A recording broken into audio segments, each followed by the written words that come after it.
Julius Randle is becoming a star once again. After having a subpar season last year, it seems like early on into the season this year, Julius is looking a lot more like he did during 2020. And he's looking a lot more like the superstar that he was playing like in 2020. But quickly before we get the video started, for those of you who may not know, I'm Juicy Sports, I make opinionative NBA content, and if you guys enjoy videos similar to this, hit that subscribe button, that like button, and that post notification bell. I also want to quickly mention that I recently started up an MMA channel, and if you guys are interested in that, the link will be in the description. But anyways, let's get into it.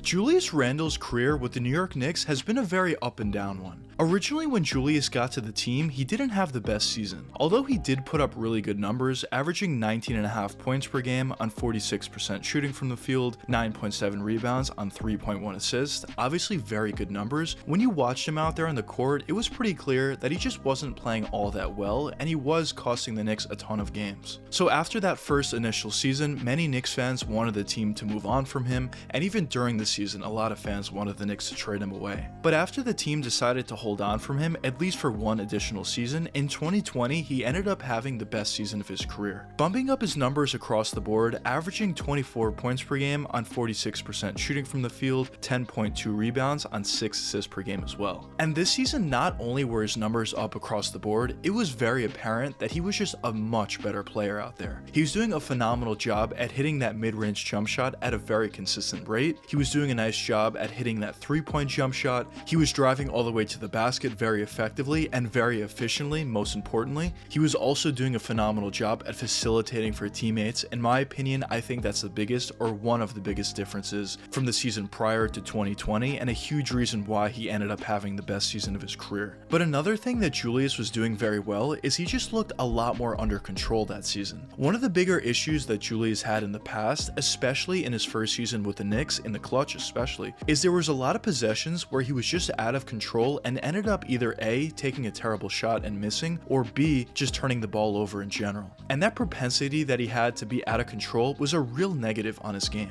But during that 2020 season, he completely, or basically completely, eliminated that aspect to his game. And he was a lot more under control that season, and due to that, he was a lot more efficient out there. And after that great season, even though it didn't end up great in the playoffs for the Knicks and Julius Randle, after that season, a lot of Knicks fans were very, very excited about Julius and the future the Knicks had with him, and they certainly wanted to keep him long term, as the Knicks did end up signing him to a long-term contract. The season following that, which was last year in 2021, Julius had a subpar season once again. Now on the season, he averaged 20 points per game on 41% shooting from the field, 9.9 rebounds on 5.1 assists. Of course, very good numbers. Not as good as 2020, but still very, very good numbers. But the real issue was Julius out there on the court. He was a lot more out of control once again. He just wasn't as efficient as he was the season prior, and overall, he just looked a lot more like he did in his initial season with the Knicks than he did in 2020. It was clear that his confidence was getting to an all-time low. The Knicks fans completely turned on him. They wanted to trade him away, and it just wasn't a good situation whatsoever between Julius Randle and the Knicks. But once again, after fans wanted to move on from Julius, both during the season but especially after the season, the Knicks did not end up doing that, as they ended up holding him into the season this year. But early on into the season so far, Julius is playing very, very well again. On the year, he's averaging 23 points per game on 46% shooting from the field, 9.4 rebounds on 3.6 assists. Now, of course, it has been a relatively small sample size thus far. It's only been 34 games, but so far early on into the season, Julius is looking fantastic, and he's looking a lot more similar to what he did in 2020 than he did any other year with the Knicks. This season, Julius is a lot more efficient than he's really ever been. He's also doing a much better job at staying under control once again, and he's finding his teammates really well. So at this point, it's a really interesting situation, because assuming Julius continues to play the way that he has been throughout the rest of the season, which is certainly entirely possible, although is a big what if, it seems like Julius only plays well every other season, which is obviously a problem. Now, I do think the Knicks made certain changes going into the season this year, which are huge reasons for why Julius is playing much better, and I do think it could be more sustainable than he has been showing throughout his Knicks career. But of course, it is still something to be concerned about and at least take a look at. But the reason why I think Julius is playing much better this season, and most importantly a lot more under control, is due to the addition of Jalen Brunson. I mentioned this in so many of my videos in the past, but I felt like the Knicks always needed that true point guard that can calm everyone down, get the ball to players in the right spots, and just make everybody's lives out there easier. And I felt that a traditional point guard that could do that at a high level would especially benefit a guy like Julius Randle, who typically tended to have the ball in his hands most of the time, which of course isn't for everybody, and it was pretty clear that role wasn't for Julius Randle, at least full time. So the fact that Jalen has done a phenomenal job this season at setting up really everybody, but especially Julius Randle for easy dunks and layups, easy wide open mid-range jump shots, easy wide open three-point jump shots, has really turned Julius's career around for the better. And I think assuming Jalen Brunson continues to stay on the Knicks, and continues to play like the way he has been, which is something that I would fully expect, I think Julius could certainly have a lot more success with the Knicks more consistently throughout the rest of his career with them. And honestly, I have made a bunch of videos in the past on why I thought it was time for the Knicks to move on from Julius Randle, and maybe still in the back of my mind I still think that somewhat. I do at the end of the day think the addition of Jalen Brunson really unlocks Julius, and I think he could be a lot more consistent and a lot more effective going forward long term. And due to this, throughout the rest of the regular season, I do expect Julius to play relatively similar to what he has been doing thus far this season, just a very good season and a very valuable player. And I also expect him to be relatively close to where he is this season throughout the rest of his Knicks career, assuming Jalen stays on the team.